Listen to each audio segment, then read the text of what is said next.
Jeffrey's horny. He's so horny. And he's frustrated. He isn't getting any attraction from women. He's so used to this life that he's went deep into the depths of the internet, into these subcultures talking about women and how they only like chads. He's tried online dating, but he doesn't really get many matches, and the matches he does get are either bots or unattractive women. The reason why we don't like Jeffrey is because he takes no responsibility. He complains and he hates on women. He complains about the societal dating standards, and yet he does nothing to improve himself to become more attractive. Jeffrey wouldn't date himself, and yet he expects women to be interested in him.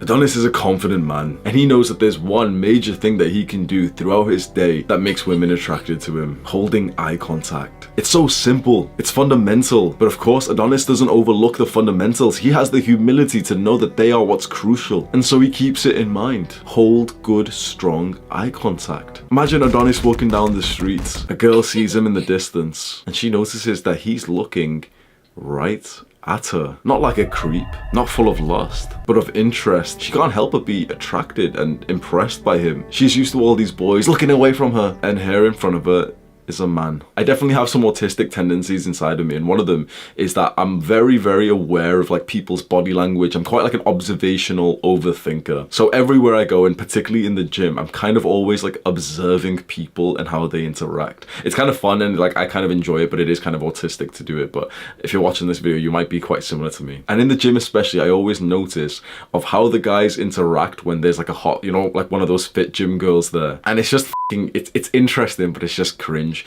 because the overwhelming majority of guys, like, okay, let me set the scene, right? So this girl comes in, she's looking good, she's looking hot, she's got like revealing clothes on, she's squatting or something, and I kind of noticed that the men around her will start to like gravitate more and more towards her, and they'll kind of like look into her direction just to kind of, you know, peek a look and get their testosterone boost. And as soon as she kind of looks back towards them, they'll kind of like pretend that they're just, you know, doing something, just shuffling their clothes or something like this. Or the girl will walk in and they'll start like, you know, tucking the shirt in, like trying to look cool or some shit. It's very infrequent that I actually see a guy who holds eye contact with one of these girls when they don't actually know each other. Of course, there's like guys who kind of know them, so they'll come in for a chat and that's okay. But it's very rare that there's like a guy who's just seen her for the first time and actually feels like he's on the same level as her and holding her eye contact. Put this in her perspective. Let's say you want that girl. Think about how that's going to make her feel. She's so used to guys like shuffling around her, not making eye contact, you know, pretending they were looking at something else. And here some random guys just come in and looked at her as if they're equals, or as if he can even like challenge her to almost like autistic as f, but like if she looks away first, it's almost like he's kind of somewhat won some kind of subconscious animalistic war, some like tug of war of power. It's very autistic to think that, but there is truths of that. What's going to happen inside of her subconscious brain in the way that she evaluates this guy compared to like the Jeffreys who like stare at her from across the gym, but as soon as she looks back they look away? There is going to be a level of attraction, and she's going to feel kind of impressed by that. So what do you do when you see like an attractive girl that you maybe would like to speak to, you'd like to be with? Do you do that like, oh, you know, I wasn't really looking at her, like I don't want to disturb her workout? I think this is autistic, but I think more men would benefit from this mindset of seeing it as a challenge and actually thinking like, yeah, like I'm gonna hold her at eye contact longer than she holds mine. Obviously don't be a weirdo, don't stare, especially when she's like not looking. Don't stare, don't like make it obvious you're looking at her body. But like with things like eye contact, it is perfectly reasonable to have in your mind like, yes, I would like to hold good eye contact with this girl. When you cue yourself up and you literally like load that into your mind, you'll find that you'll do it a lot more. And I know that this is quite like a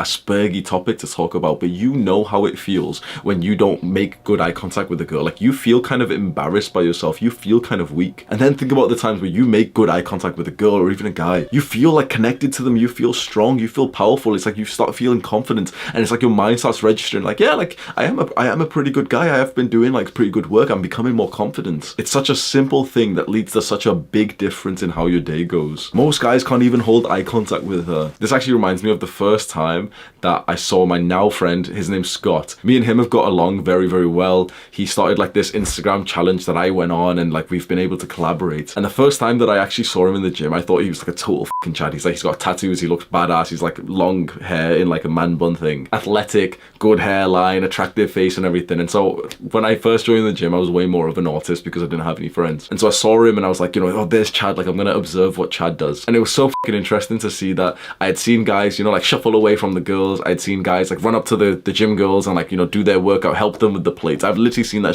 like quite often, like guys that come and help them with their workouts and everything, kind of speak to them. And this guy Scott, he came in and this is before I even knew it, but I just saw like one of the most attractive girls. She looked over at him and kind of like wanted to speak to him, and he just kind of gave her like a little and just did his workout. And I promise, okay, I was autistically observing him. I promise when I say that he didn't even like look up, you know, in like a cheeky way to kind of look at her. He didn't even like think about her once more. He gave her like a pity, like, oh, like, what's up? And he like fully was focused on his workout. This is literally like a Scott appreciation video, honestly. He's become one of my best friends, and he's such an incredibly like wise, pure guy. I'm gonna send him a message saying that. Sick guy, man. We're planning to meet each other in Bali in about September this year, because I'm going to be traveling and he's going to go to Bali for a while, so I'm going to like go there and come see him, and we'll do like a nice little collab. We'll get like a villa and everything.